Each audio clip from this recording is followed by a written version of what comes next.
All right. So, as we were discussing before, you're a manufacturing manager, and you've been retired for 15 years now. God, time flies. But yes, I've been retired 15 years now. And you were saying a comment a moment ago about how I guess old-fashioned thinking, or in terms of things not wanting to be improved upon, that makes things harder, especially in terms of capitalism or improvement, like the way you were saying Amazon is so successful by getting packages in a couple of days, whereas it used to take weeks before.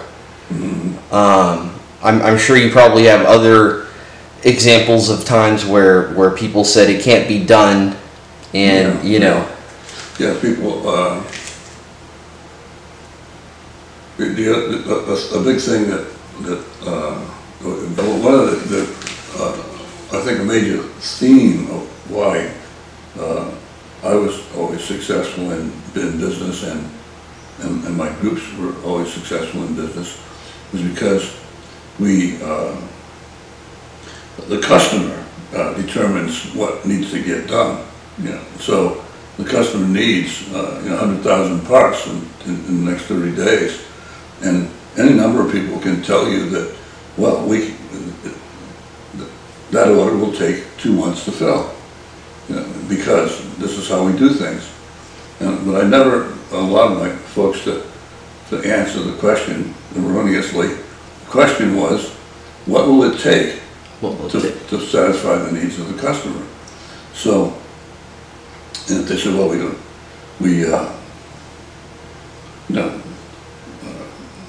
this is why it's not going to happen, and I would say, no, go back and tell me, what would it take to make it happen? And would we have to work 2 shifts? Would we have to do things in parallel? Would we have to take all the secretaries from the secretarial pool and all the accounting people, and for 1 week put them all in manufacturing and have everybody just do piecework until the damn order gets filled? You just don't take no for the answer, and get everybody in the whole company thinking that way, and thinking essentially always about how do we fill all the orders for all the customers, perfect quality, meet the customer's needs, and don't tell me it can't be done. And strangely, once you get everybody in the company thinking that way, it automatically starts kicking in, and people stop worrying about making foolish goals. Like, I've had terrible time with people who want to improve efficiency and get the lowest possible cost.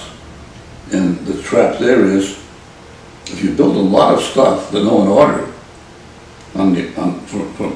this is a flaw with accounting systems. You build a lot of stuff that no one needs, that no one has actually ordered. You might be able to build it quickly, and it might be really low cost, and people could say, I met my goals. I did 10,000 widgets today. But if they weren't widgets that someone had on order, you just built a lot of inventory, and a month from now, when you've realized that there's not a single customer that wants this stuff anymore, you throw it in the trash or recycle it.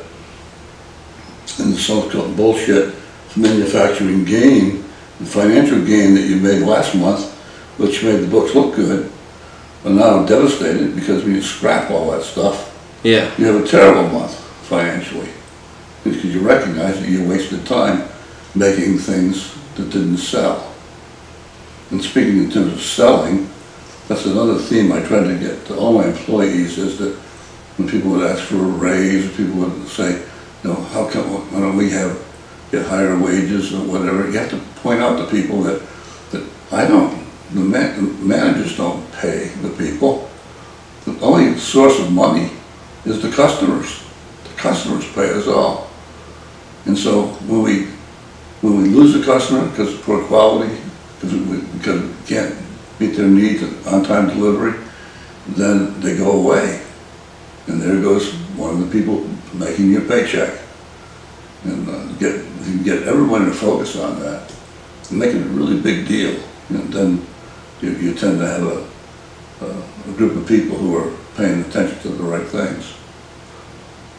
So and a lot of my, philosophical thinking, since I was a manufacturing manager for 40 years, was all evolved toward how do you run a manufacturing company, of course. And along with that comes, the attitudes of, so how do you treat people? Who do you hire? You hire people who are more qualified to do the job. And most jobs are new and no one's technically qualified. You have to train people to do the job. I've always taught after work courses in how to make microchips.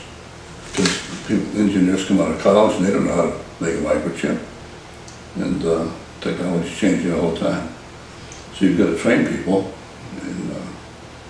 and then once they're trained, it's magic, they get the job done. That sounds like that's a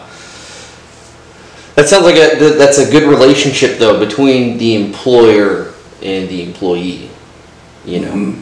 And I think a lot of companies are, especially in retail and things like that, a lot of companies now are failing. They're not adapting to the market. They don't know what their customers want, and corporate doesn't listen to what the customer has to say. I think a lot, especially with one of the companies I worked at, I've kind of realized it's almost like it's a game. They put money into the stock, and then they don't necessarily care how well the company does because they've got other things that they're interested in. Mm-hmm. I guess like venture capitalists is what you would call it.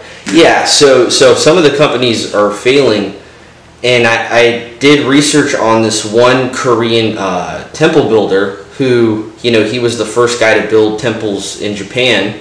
It turns out that his company was the longest lasting company in the world. It ended after World War II, but it diversified from building Buddhist temples to making tapestries, and kind of just went in a whole bunch of different directions. And the fact that his company lasted for 1,000 years, and they say nowadays most American companies only last 20 to 30 years. Mm-hmm. So that's... I'm not surprised, yeah. Yeah. Yeah, you've got to always have somebody looking for the next customer and the next order and listening. And when the customers say, we're trying to phase this stuff out that you build, you'd better think of something else to build and listen to what they really need delivered. And lately, that has changed so fast. And you look at the companies that have been successful. They do things differently, and they don't get stuck in the rut of failing. It's easy phraseology, but you can't ever let yourself make a plan to fail. And I've seen so many business plans, which were essentially, by definition, as written, were a plan to fail. So why bother to go do that plan? That's a stupid plan. A plan that has, people say, well, the sales are going to drop for the next 3 years, and we're going to lay off some people, and we're going to survive by moving manufacturing to China, and we're going to, it's a plan to retreat from being successful, and that's a plan to fail. And I've never let folks I've worked with make a plan to fail. I always say, no, let's start over, make a plan to win. It's basic. Thank you, Al.